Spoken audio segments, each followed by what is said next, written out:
नमस्कार, स्वागत है आप सभी का उत्तर प्रदेश की खबरों में। मैं हूं आपके साथ विद्यासागर। यूपी एमएलसी चुनाव में 5 सीटों पर गिनती पूरी हो चुकी है। इन 5 सीटों में से बीजेपी ने 4 सीटों पर जीत दर्ज की है, जबकि एक सीट पर निर्दलीय उम्मीदवार ने जीत दर्ज की है। चुनाव के रिजल्ट आने के बाद सीएम योगी आदित्यनाथ ने जीते हुए प्रत्याशियों को बधाई दी है। सीएम योगी ने कहा कि उत्तर प्रदेश विधान परिषद के चुनाव में विजय सभी प्रत्याशियों को हार्दिक बधाई। राज्य विधानमंडल के उच्च सदन के लिए हुए चुनाव में बीजेपी प्रत्याशियों को मिली यह जीत आदरणीय प्रधानमंत्री नरेंद्र मोदी के नेतृत्व वाली डबल इंजन सरकार के प्रति अथाह जन विश्वास के प्रतीक है। वहीं उत्तर प्रदेश एमएलसी चुनाव में एक बार फिर भारतीय जनता पार्टी ने परचम लहरा दिया है। बीजेपी को 4 सीटों पर जीत हासिल हुई है, जबकि एक सीट पर निर्दलीय उम्मीदवार जीते हैं। वहीं प्रदेश के दूसरे सबसे बड़े विपक्षी दल समाजवादी पार्टी का खाता तक नहीं खुल पाया है। इस चुनाव में सपा को एक बार फिर से करारी हार का सामना करना पड़ा है। यही नहीं, इस हार के साथ ही सपा का यूपी विधान परिषद में नेता विपक्ष की कुर्सी पाने का सपना एक बार फिर से अधूरा रह गया है। योग गुरु बाबा रामदेव के इस्लाम और मुसलमानों पर दिए बयान पर बवाल मच गया है। मुस्लिम धर्मगुरुओं ने जहां रामदेव के बयान की आलोचना की, तो सपा सांसद शफीकुर रहमान ने आरोप लगाया कि रामदेव बीजेपी को फायदा पहुंचाने की कोशिश कर रहे हैं। इतना ही नहीं, उन्होंने बाबा रामदेव को कुरान पढ़ने की भी सलाह दी। दरअसल बाबा रामदेव ने कहा था कि इस्लाम धर्म मतलब सिर्फ नमाज पढ़ना है। मुसलमानों के लिए सिर्फ नमाज पढ़ना जरूरी, और नमाज पढ़ने के बाद कुछ भी करो सब जायज है। तो रामदेव क्या मुसलमान को जानते हैं? मुसलमान हो गए क्या वो? जो मुसलमानों के हालात बताने लगे, क्या वो मुसलमान हो गए क्या? हैं? अरे मुसलमान तो ऐसी चीज है कि दुनिया में उसकी कोई नजीर नहीं है मुसलमान की। मुसलमान जब खुदा और खुदा के रसूल को मानता है, जिस दिन इस्लाम ले आता है वो उसमें दाखिल हो जाता है, तो उस पर पाबंदियां होती हैं। कुरान शरीफ पूरा आईन और कानून है। अरे भाई, तो वो अपने हिसाब से जो कुछ भी कह रहे हैं, मुसलमान का अकीदा दूसरा है, समझ गए ना?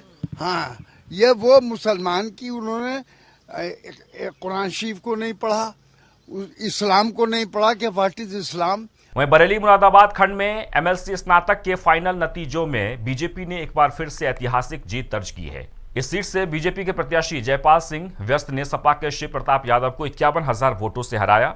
इस चुनाव में जयपाल को 66,179 वोट मिले। वहीं इस सीट पर सपा के शिव प्रताप यादव को 14,922 वोट मिले थे। व्यस्त ने इस सीट से तीसरी बार जीत दर्ज कर हैट्रिक पूरी की है। जीत की खुशी पर जयपाल सिंह व्यस्त ने मीडिया से बातचीत के दौरान जीत का श्रेय मोदी और योगी सरकार के विकास कार्यों को दिया है। सम्मानित स्नातक मतदाताओं को जीत का श्रेय दूंगा मैं, और क्योंकि पार्टी का मैं प्रत्याशी हूं, तो पार्टी के आशीर्वाद के बिना तो मैं प्रत्याशी नहीं बन सकता था, तो इसलिए पार्टी को श्रेय है पूरा।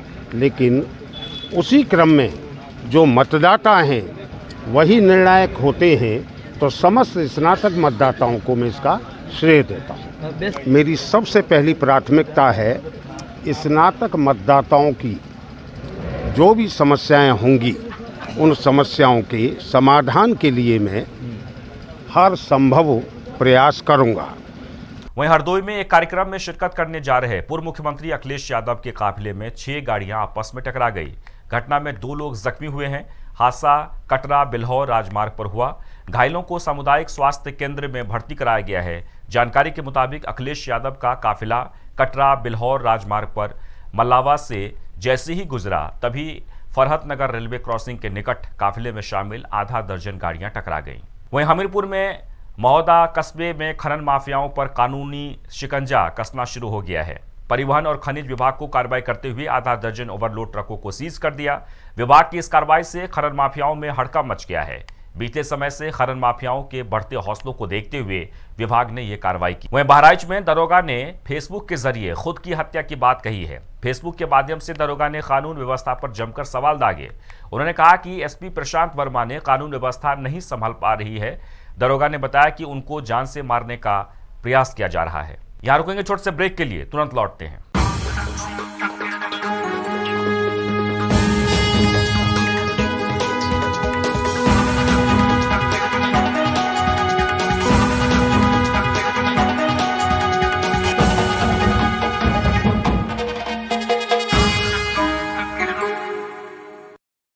ब्रेक के बाद आपका स्वागत है। बहराइच में जवानों पर हमले की खबर सामने आई है। जानकारी के मुताबिक बदमाशों ने कोतवाली नगर की पीआरवी में तैनात कांस्टेबल और होमगार्ड पर हमला कर दिया।